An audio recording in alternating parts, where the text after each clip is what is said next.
Bismillahirrahmanirrahim. In fact, I'm making this video on the request of one of my beloved friend. You can say my younger brother. Normally, I do not make videos related to these, track and field events are related to the subject of physical education. However, one of my friend, as I mentioned you earlier, he demanded me to make this video for him.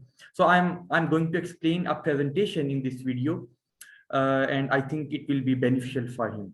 अच्छा जी, सबसे पहले track and field event या track event को define किस तरह से करते हैं, पहले तो वो देख लीजिए। बेसिकली क्या कहता है, a competition in athletics such as relay running or sprinting that takes place on a running track. Track and field में मैं आपको ये बता दूं, रेले रेसिस या रेले रनिंग क्या है, स्प्रिंट क्या है, रनिंग ट्रैक क्या है। रनिंग ट्रैक से मुराद ये है कि ट्रैक एंड फील्ड का वो area which is specified for the athlete कि वो वहां पे दौड़े, चाहे 100 मीटर है, 400 मीटर है या मैराथन है, वट एवर। तो वो जो उसका बाउंड्री है which is in bound for the athlete, उसको रनिंग ट्रैक कहते हैं। रेले रेसिस क्या है, बेसिकली रेले रेसिस मैं स्टार्ट पे एक्सप्लेन कर दूं क्योंकि आगे चल के इनकी बात आएगी, तो आपको स्टार्ट में रेले रेसिस बेसिकली एक ट्रैक एंड फील्ड इवेंट का वो एक रेस है जिसमें एक से ज्यादा पार्टिसिपेंट्स, नॉर्मली 4 लोग यहाँ पे होते हैं। हर बंदा, लेट्स सपोज मैं आपको 400 मीटर रेले रेस की मिसाल दूं जो कि मोस्ट कॉमन है। तो एक एथलीट अपनी 100 मीटर की रेस कंप्लीट करता है। वो एक छोटी सी स्टिक टाइप होती है जिसको जो फिजिकल एजुकेशन की जुबान में या स्पोर्ट्स की जुबान में, ट्रैक एंड फील्ड इवेंट की लैंग्वेज में उसको बैटन कहते हैं। वो दूसरे को हैंड ओवर करता है और वो अपनी 100 मीटर रेस कंप्लीट करता है।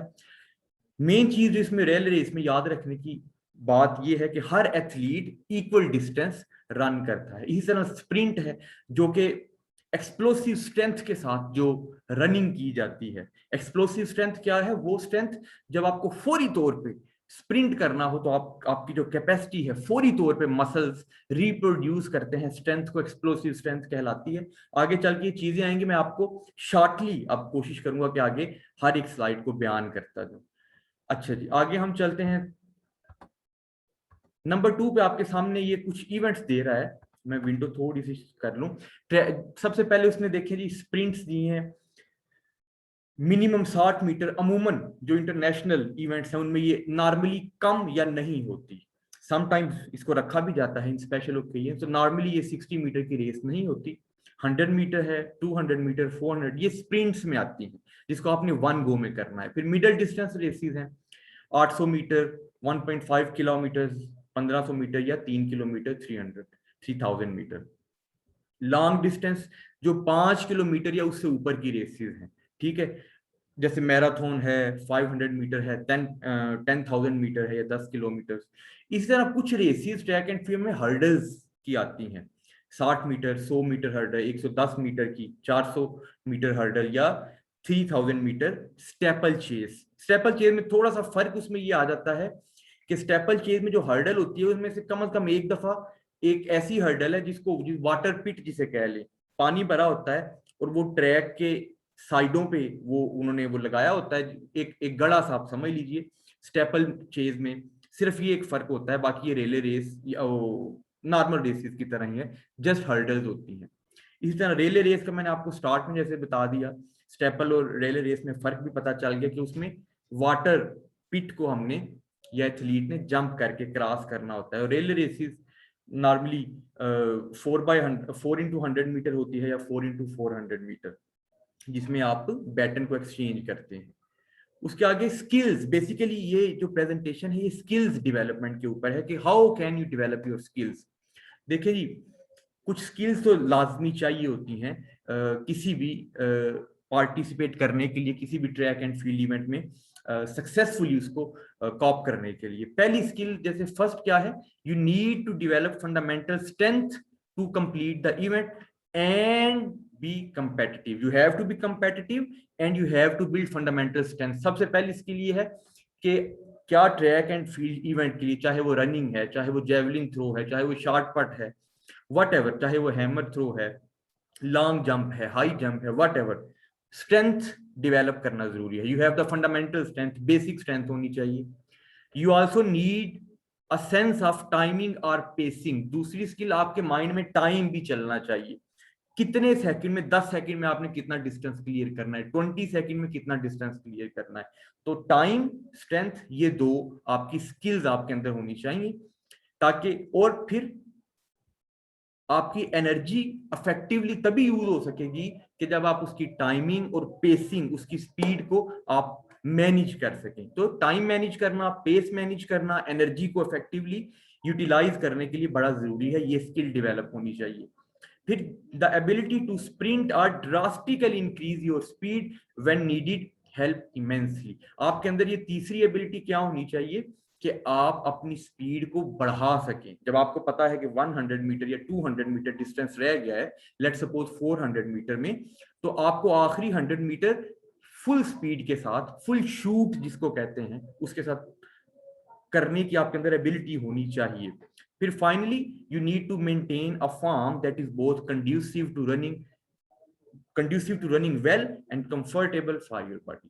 आपका जो पोस्चर की बेसिकली बात कर रहा है, जैसे आपने बॉडी टाइप्स शेल्डन की पढ़ी होंगी, मीजो, एंडो, एक्टोमॉर्फ, तो जो आपकी बॉडी फॉर्म है that should be conducive to running, वो उस रनिंग के लिए बड़ी सूटेबल होनी चाहिए। आपका वेट ज्यादा नहीं होना चाहिए, आपका फोसिस या स्कोलियोसिस, ये जो बैक एस शेप बन जाता है, आपका कमर और कंधे पीछे झुके होते हैं, वो चीज नहीं होनी चाहिए। तो ये स्किल्स हैं बेसिकली। क्या क्या? स्ट्रेंथ होनी चाहिए, टाइम को मैनेज करना चाहिए, आपको आना चाहिए आपको, और आपकी बॉडी फॉर्म ऐसी होनी चाहिए कि आप that should be conducive, that should be favorable for the running, और आपको टाइम मैनेज करना और स्पीड को बढ़ाना, आप मुकाबले के दौरान या रेस खत्म होने से आखिरी 200-300 मीटर पहले you should have the ability कि आप मैक्सिमम स्पीड इनकॉर्पोरेट कर सकते। अच्छा जी, नेक्स्ट स्लाइड पे उसने वो एक रनिंग की जस्ट डेमोन्स्ट्रेशन दी है। एंड्योरेंस क्या है?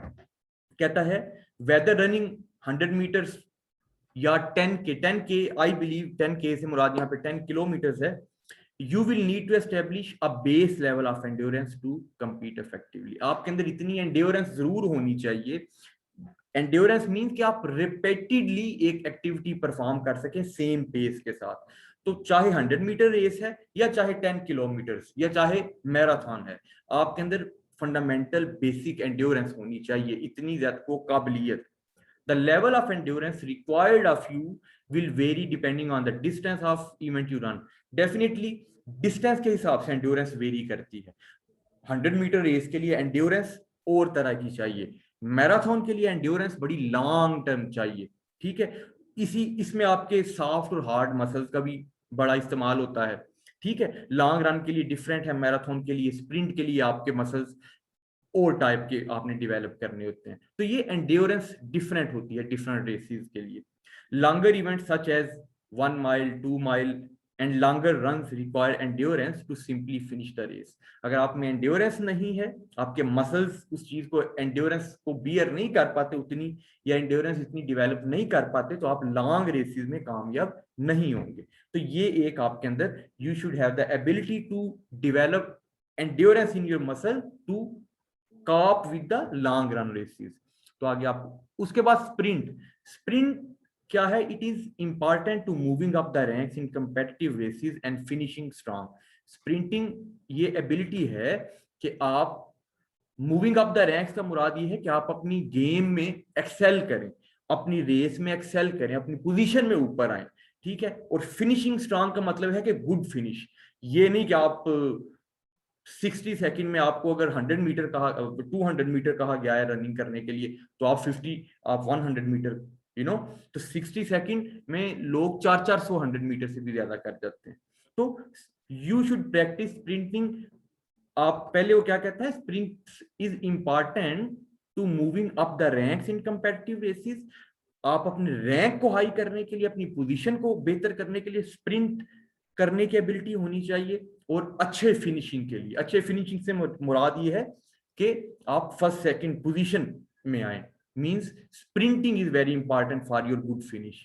फिर you should practise sprinting both from a standstill to build strength and during a run to build a feel for momentary strain of sprinting while already under duress, duress का मतलब होता है stress strain, यानी stands खड़े होने से लेके, sprint खड़े होके भी की जाती है ना, दोनों नीज आप चेस्ट की तरफ करते हैं और आप प्रैक्टिस करते हैं, यानी स्टैंड स्टिल स्प्रिंटिंग से लेके लॉन्ग रन में अगर आपको स्प्रिंट करना पड़े, और मोमेंट्री स्ट्रेन आपके अंदर ये फील होनी चाहिए कि मोमेंट्री स्ट्रेन का मतलब ये है कि जब दौड़ते हुए आपके माइंड में जो स्ट्रेस पड़ती है, जो स्ट्रेन पड़ती है, ठीक है, उसको और उस ड्यूरेस को, ड्यूरेस भी उस स्ट्रेस को कहते हैं जो आपका मसल फील करता है, जो थकावट को फील करता है। तो आपके अंदर ये एबिलिटी होनी चाहिए कि आप स्प्रिंटिंग की इतनी प्रैक्टिस करें कि उस ड्यूरेस को और उस मोमेंट्री स्ट्रेन को आप बियर कर सकें और उसको कवर कर सकें। The latter is interchangeably refer to as interval training, या उसको फॉर्टलैक मेथड भी कहा जाता है। किसको? रनिंग को। एक है स्टैंड स्टिल और एक है स्प्रिंट करके दौड़ना। तो एक मेथड है फॉर्टलैक का, जिसको या उसको दूसरे अल्फाज में इंटरवल ट्रेनिंग भी कहा जाता है। तो आप ज्यादा से ज्यादा स्प्रिंट करें ताकि आप अपनी इंटरवल ट्रेनिंग को मजीद बढ़ाएं, आपकी स्प्रिंटिंग अल्टीमेटली बढ़ेगी। तो ये स्किल आपके अंदर होनी चाहिए कि आप तेज दौड़ सकें ज्यादा टाइम के लिए। You can practice this by integrating intervals of short burst of speed for 60 or 80 seconds into your distance workout if you are a distance runner। अगर आप लंबा दौड़ने चाहते हैं, स्प्रिंट को 400 मीटर, 800 मीटर, 1 किलोमीटर स्प्रिंट, तो वो कहता है उसमें आपको कम से कम 60 सेकंड से लेके 180 सेकंड तक स्प्रिंट करने की प्रैक्टिस करनी चाहिए। ये बेसिकली उस स्किल को डेवलप करने के लिए टेक्निक क्या है? 60 180 सेकंड तक स्प्रिंट की जाए, ठीक है जी। फिर sprinter running events in distance of 400 metre और less will want to focus more on increasing overall speed and high capacity endurance। अब दो चीजें आ गई, 400 मीटर या उससे कम की अगर स्प्रिंट है तो उसमें आपको अपनी स्पीड और अपनी एंड्योरेंस इसको बढ़ाने की जरूरत है। स्पीड आपकी तेज होनी चाहिए, मसल की एंड्योरेंस ज्यादा होनी चाहिए, तब आप 400 मीटर की स्प्रिंट में कामयाब होंगे। ये टेक्निक्स हैं अपनी स्किल को एनहेंस करने के लिए। स्किल कौन सी? स्प्रिंटिंग की। अच्छा जी, आगे चलते हैं कि उसने बताया हुआ रिकवरी, ये भी एक बताया गया है कि रिकवरी मसल को कूल डाउन करना भी जरूरी है। One of the most essential skill of track and field event is recovery. This include cooling down, आप लंबे लंबे सांस लें, कूल डाउन करें, स्ट्रेचिंग के जरिए भी आप कूल डाउन कर सकते हैं, प्रॉपर केयर एंड रेस्ट के जरिए भी। अगर आपके मसल में ज्यादा क्रैम्प्स पड़ जाते हैं या मसल पुल हो जाता है तो उस सूरत में आपको रेस्ट भी करना होता है ताकि आप रिकवर कर सकें। आपका जो एड्रीनालिन बहुत ज्यादा फ्लो किया जाता है और क्रैम्प्स बन जाते हैं, उनको रिकवर करने के लिए आपको कूल डाउन करना और रेस्ट करने की जरूरत है। Cool down with 5 to 10 minutes jog after any running event is good. 5 से तकरीबन 10 मिनट आप हल्की हल्की रनिंग, जिसको जॉगिंग कहते हैं, तेज वॉक, जिसको ब्रिस्क वॉक कहते हैं, वो करें ताकि आपकी वो मसल्स की जो एंड्योरेंस है वो वापस बरकरार हो सके और रिकवर कर सके। Once your heart rate has decreased begin stretching. जब आपकी ब्रीदिंग रेट भी कम हुआ, हार्ट बीट भी आपको अंदाजा हुआ कम होगी, तो तब आप मसल्स को स्ट्रेच करना शुरू करें। फिर जी thoroughly stretch your legs including your hamstring. Hamstring आपको पता है, ये जो नी है इसके बैक पे कुछ टेंडन्स होती हैं, उनमें से एक हैमस्ट्रिंग होती है। कॉल्स एंड क्वाड्स, कॉल्स भी आपके ये थाइस के मसल्स होते हैं, और क्वाड्स, इन मसल्स को आपने स्ट्रेच करना है। And if you have any soreness, ice the affected muscles and minimise strain until the pain subsides. अगर दर्द महसूस होती है तो वो एक उसके ऊपर आप आइस, जिसको आपने वो पढ़ा होगा, उसको क्या कहते हैं, रेस्ट, एक प्रिंसिपल होता है राइज, RISC, रेस्ट। फिर रेस्ट प्रिंसिपल है, REST कालिबन, if I remember correctly. Rest, elevation, stop and T for, उसको वो करें। वो कौन सा प्रिंसिपल था यार? Rest, let me recall the, वो एक होता है, वो मे बी आपके काम आए, that's very important। I just recall, उसको राइसिस प्रिंसिपल कहा जाता है, RICES। R for rest, I for ice, उसके ऊपर आइस मसाज किया जाए, C फॉर कंप्रेशन, उस जगह को बांध दिया जाए। ये मैं कर रहा हूँ इंजरी के केस में। कूल डाउन अगर आपका प्रॉपर नहीं है या इंजरी हो गई है तो उसको रेस्ट करें, उस पर आइस का मसाज करें, C फॉर कंप्रेस, उसके ऊपर पट्टी बांध दें, ERICES, E फॉर एलिवेशन, उस हिस्से को जो इंजर्ड है कोशिश करें जितना बुलंद हो। लेट्स सपोज मेरे हाथ पे इंजरी है तो मैं हाथ को जितना बुलंद रखूंगा ब्लड सप्लाई उस तरफ कम हो जाएगी। और S फॉर स्टॉप, RICES, तो ये बड़ी इंपॉर्टेंट टेक्निक है, अक्सर इंटरव्यूज में पूछा जाता है।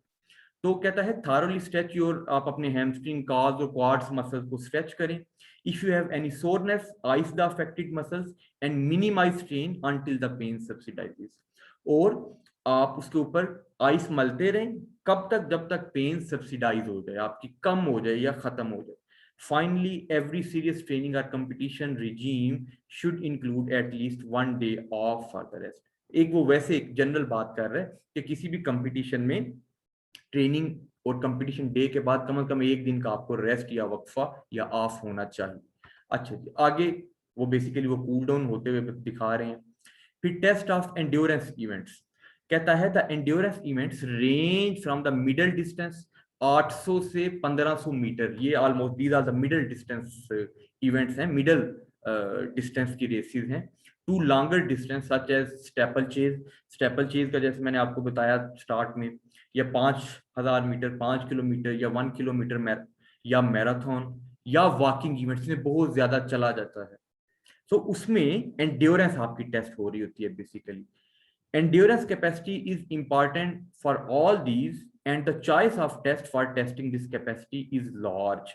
There are यानी बहुत से टेस्ट हैं, 800 मीटर, 1500 मीटर, 5000 मीटर, 10,000 मीटर, फिर लंबी वॉकिंग, ये सारे टेस्ट हैं बेसिकली एंड्योरेंस को मेजर करने के लिए।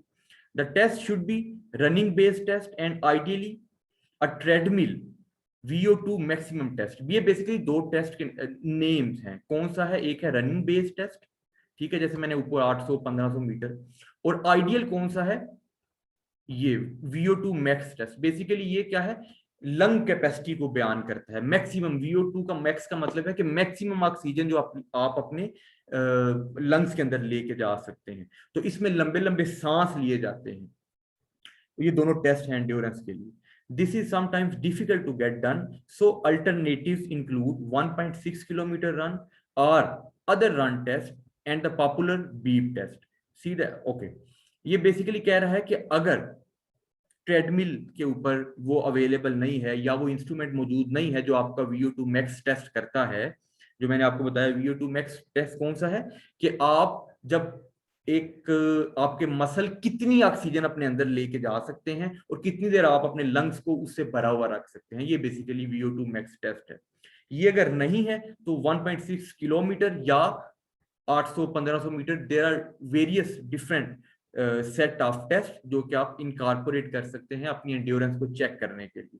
लेकिन आइडियल कौन से हैं? दो बेसिकली, एक वो है आपका रनिंग बेस्ड टेस्ट में ऑक्सीजन वाला, और दूसरा कौन सा है? ट्रेडमिल वाला। आगे चलते हैं जी, टेस्ट ऑफ स्प्रिंट इवेंट्स। ये this is almost the last slide. इसमें वो क्या कहता है? The sprint events are 100 metre, 200 metre, 400 metre hurdle, 110 metre, 100 metre and relay races जो मैंने आपको बताया था 4x100 यानी 100 मीटर या 4x400, हर एथलीट 400 मीटर दौड़ता है। So this can be measured with running a sprint test in basically in distances 100 metre, 200, 400 इतनी स्प्रिंट की जाती है। एथलीट, हर एथलीट इतनी इतनी स्प्रिंट करता है। Basically this is a test. You would also want to know about acceleration, which can be determined by measuring the speed of over 5 to 10 meters during long sprint test. अब basically acceleration का मतलब ही speed ही होता है। Acceleration से मुराद ये है कि कितनी स्पीड से एथलीट दौड़ रहा है, कितनी स्पीड से एथलीट दौड़ रहा है। तो वो बेसिकली क्या है, देखा कब जाता है कि आपकी 5 से 10 मीटर एक एथलीट दौड़ रहा है, 5, 6, 7, 8, 9, 10, कितनी स्पीड थी। इन चंक्स में, इन टुकड़ों में उसको डिवाइड करके उसकी स्पीड चेक की जाती है। आगे, explosive leg power should also be measured using test such as vertical jump test. Explosive leg power क्या है कि आप वर्टिकल जंप करते हैं, कितना ऊंचा आप जंप कर सकते हैं। तो एक्सप्लोसिव स्ट्रेंथ मीन आपकी लेग के अंदर वो पावर होनी चाहिए कि वो मैक्सिमम स्ट्रेंथ गैदर करे और आपको जंप करने में हेल्प करे, वर्टिकल जंप। तो आप ऊंचा, आप 3 फुट, 4 फुट, 5 फीट कितना ऊंचा जंप कर सकते हैं। ठीक है। तो ये एक वर्टिकल जंप टेस्ट है, किसको मेजर करने के लिए? आपकी एक्सप्लोसिव लेग स्ट्रेंथ को मेजर करने के लिए। ये जितनी ज्यादा होगी आपकी स्प्रिंट भी उतनी होगी। स्प्रिंट में बेसिकली ये होता है, एक स्टेप होता है और एक जंप होता है। जितना लंबा स्टेप और जितना ऊंचा आप जंप लेंगे उतनी ज्यादा आपकी स्प्रिंट ज्यादा होगी। I think this is the last slide. So this is the end of the slide. So I hope this explanation would help you. In case of any query, you can contact me anytime. तो मैं इसको भी इधर रोकता हूँ और फी अमान अल्लाह जी।